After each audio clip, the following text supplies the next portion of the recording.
Үеийн эрхлийнхэн болохоор бол яг ингээд нөгөө зардлаараа ажиллаад тэрийг зах зээлийн үнээр зараад улсад татвар төлдөг.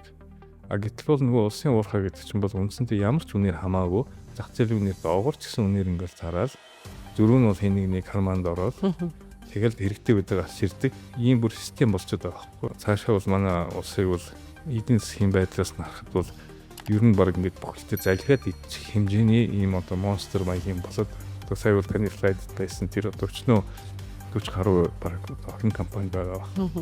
Тийм. Тэгэхээр хизээтэй ийм юм болчихоо.